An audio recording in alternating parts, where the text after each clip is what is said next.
Hey, I'm Nikki Packler from English Oak Healing. I want to go through the reciprocal points we spoke about. Remember, this is a very light pressure. We're working on the Wei Qi level, so it's just on the skin, above the skin and below the skin. And when we're stressed in our bodies or have some injury, tend to have it's like you can liken it to a circuit breaker in an electrical system. We are an electrical system. So what we're doing is looking at usually opposite parts of the body, reciprocal pairs, and when we reconnect that, our health improves. Whether it's digestion, our mood, our energy, all those things, endocrine system, everything's going to work better in the body. I'll go through the same order as is on the handout you had. So starting with the upper body to the opposite iliac crest, upper shoulder, upper body and lower body, so upper shoulder, the top of the shoulder to the iliac crest. So that's like our waist area.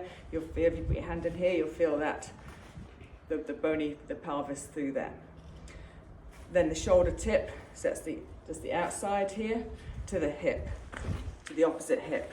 And you can feel, if you put your hand over your hip area here and move your leg in and out, you'll feel the ball moving in the socket through here. That's the hip point we're looking at. So it's the tip, shoulder tip to the hip. And then you do the opposite side, tip of the shoulder to the hip, the opposite side, and then the front of the shoulder to the front of the hip, and then the opposite side. And you can be some quick touch and then tapping your chest to help store that change. Or if you get more sensitive to feeling energy flow, if you feel it's like restricted or you're having an injury or pain in that area, just hold it for longer. Just do some easy deep breaths in and out. You can hold it for a minute. You can hold it as long as you like, but at least 10, 15, 20, 30 seconds, and just keep tapping to help store the change. Again, it's light pressure.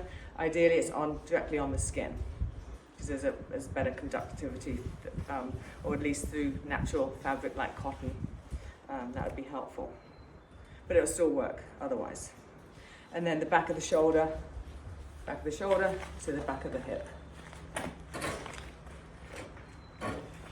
And then you've got the elbow to the knee. And if you're doing it by yourself, ideally you have a partner. You can lie down, and it's a really nice. You can take like an hour to go through all these points. It's a really, really relaxing session and very healing. But if you're doing it by yourself, if you can't reach all the points at the same time, you can think of the other part, or touch one part and then touch the other and tap your chest. Okay, so we're doing the elbow to knee, self-explanatory. You can tap your chest, the opposite side to knee, tap your chest, wrist to ankle. You just like touch your ankle, thinking of that, touch your chest, wrist to ankle, tap your chest. And then navel to the coccyx. You go down to your butt crack to the bottom. The tip of that is your coccyx. It's these bones through here. So you go to the tip, the navel, and tap your chest. So that's the upper body, lower body piece. And then you've got the head body. So the voma, showing my friend Rupert. The voma is this little part in here.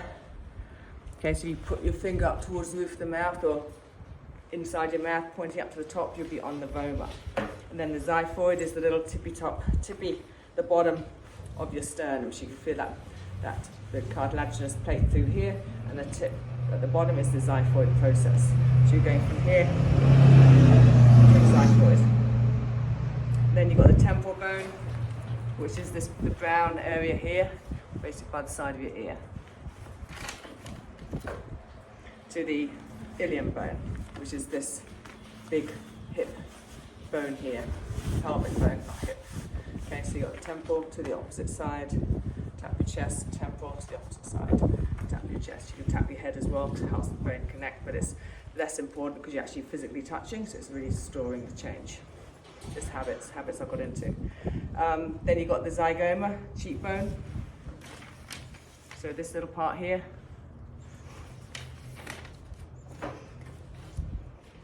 To the pubic crest. So you come down to the bottom, feel down to the soft belly here, come to the bone at the bottom, the pubic bone, two bones here, connect the pelvis, connects here at the pubic bone. Okay, so you can go, so the zygoma, you can do both at once, to the pubic crest. Tap your head and chest. or just your chest. Mouth, navel, then ear, axilla, armpit, ear, axilla, and then eye, nipple, eye, nipple. And then you've got the head spine sequence. So you've got the TMJ, so right here, where the jaw opens shuts, and you can feel it. If you open your mouth up and down, you can feel the joint moving under your fingers. So you've got the TMJ to sacroiliac joint. So if you look at the bottom of your spine, you can also see those dimples right there. That's your sacroiliac joint. So you go to the center of your spine here, and just come off to the side, you'll feel a little hollow. And that's your sacroiliac joint. And if you just get close and think of what you're trying to do, and your body will figure the rest out. You don't need to be exactly on that point if you're still not sure. And then you've got your sphenoid, which is your temples, or the red area in here. And it actually goes all the way underneath through here. It's the sphenoid joint. Really cool. So sphenoid to the coccyx, which you did before, to the bottom of your tailbone. And then you've got the occiput, back of the head, so this blue area here, to the bottom of your spine, that the bony base here.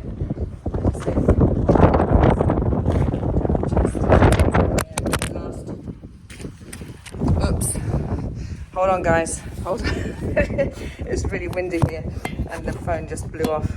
Hope you can still see. So the last one, upper spine, lower spine. So if you think of the upper spine, you can do a whole bunch at once, or if you want to do a local one, you can do one at a time if you want to, or just use your hands. I tend to use my hands.